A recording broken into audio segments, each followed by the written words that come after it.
Let's take a look at 2.6. We're going to take those measures of central tendency, mean, median, and mode, and look at those in the context of the histogram of the data set that they come from.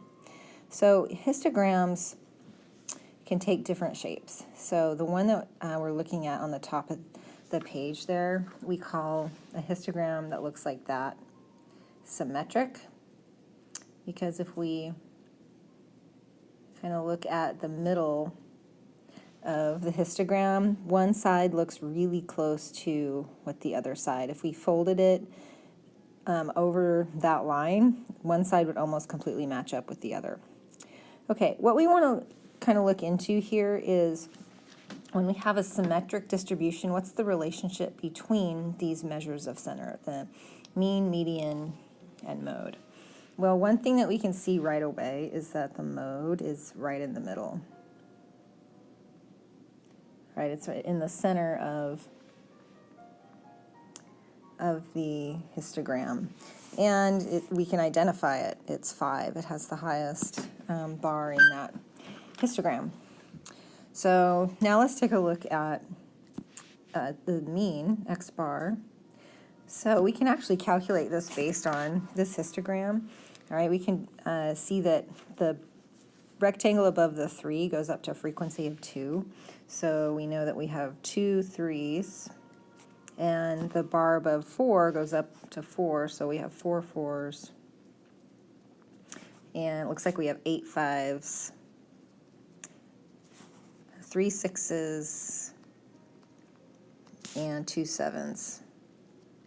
All right, so that is going to give us the sum, and then we can divide by the sample size. So if we count up all, or if we add up all those frequencies, we get 19. So sample size is 19.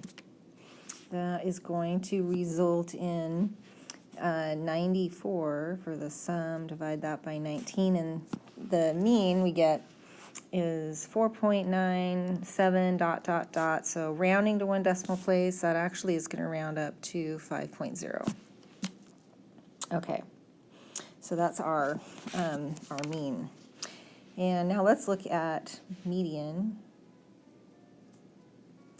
So we're usually thinking of listing out the data values from smallest to largest, but let's see if we can get away with not having to do that. So our sample size is 19, so that means that the middle value is going to be the 10th one if we arrange from smallest to largest. All right, the 10th one is has 9 below it and 9 above it. So it's the 10th value in an ordered list. Okay, so if we look at our histogram, at 3 we have 2, at 4 we add another 4, so that gets us up to 6. And then at 5 we add an 8, so that gets up to the 14th value. Okay, so the 10th value is going to be 5, so the median is 5. All right, so you notice that the median and the mean and the mode are all equal. So when we've got a symmetric data set, all right, a data set that has a histogram that has that shape that looks symmetric, we are going to typically have a mode, mean, and median that are, if not identical, really close to each other.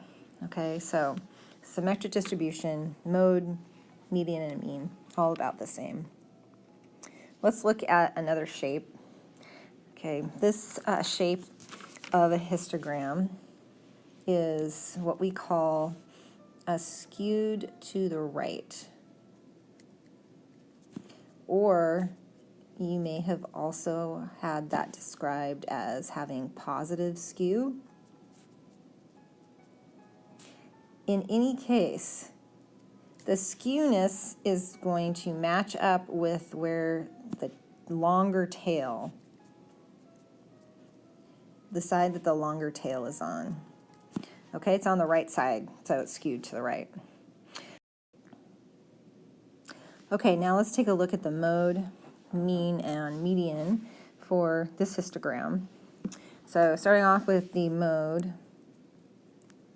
Okay, it's not in the center this time, it's a little bit to the left of center. And it is a 7, so it's kind of to the left of the center. Let's look at X bar, the sample mean.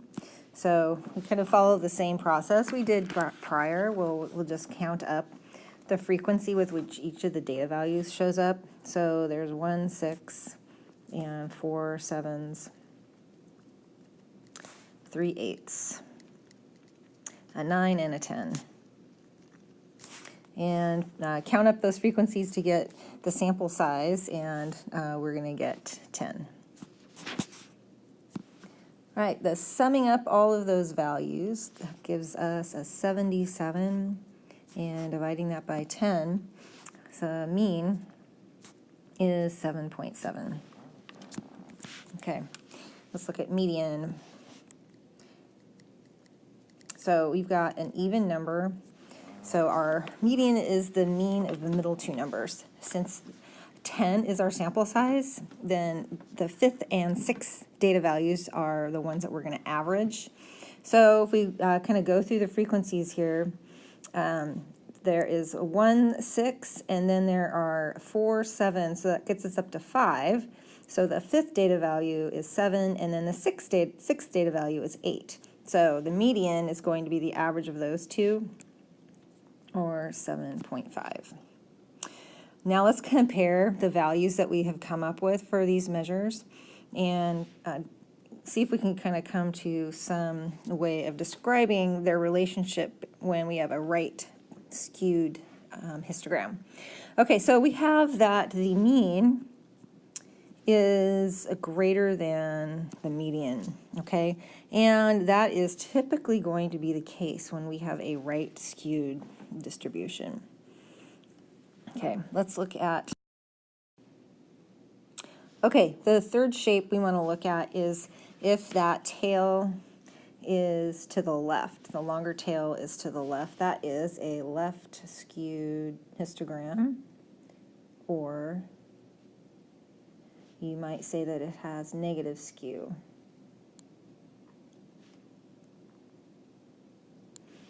Okay, so it just means that the lower values that the sample that the sample contains, there's kind of more of those versus larger values. So those lower values make for the histogram going to the left. All right, let's look at our three measures. The mode is equal to 7 again, but it's more on the right of the histogram rather than the left. And calculating the sample mean, we've got 1, 4, 1, 5. Looks like 3 6s and 4 7s and an 8. All right, dividing that by the sample size, so adding up those frequencies, we also have sample size here of 10. All right, the sum of all the values is 63. So divide that by 10, and our sample mean is 6.3. Median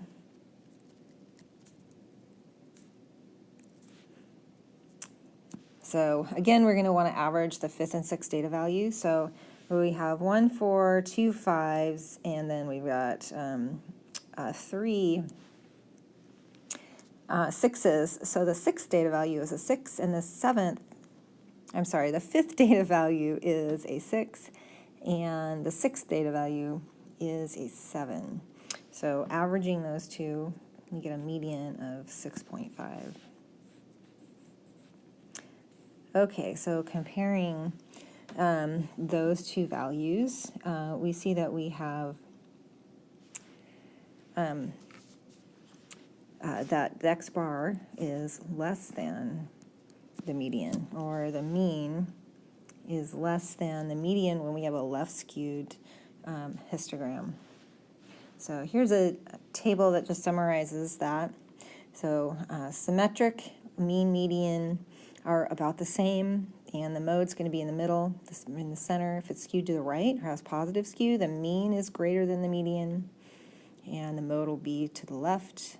And if it's skewed to the left or negative skew, the mean is less than the median, and the mode's going to be on the right. Okay, so here are some histograms that are actual data. So we've got an example of right skew. All right, you can see this data value out here. That is going to influence that mean value. Okay, so you can see how this larger value of something over 10 is going to influence that mean and make it large, where the median is going to stay kind of in the center. All right, percent return on stocks. This one isn't quite as extreme, but it does have a tail on the left. So these values here are going to influence that mean value. And then the frequency distribution for average years between accidents. This one is roughly symmetric. Rarely are you going to get it to be exactly symmetric, but something like this, all right, we are going to call symmetric because it's about as close as we can get.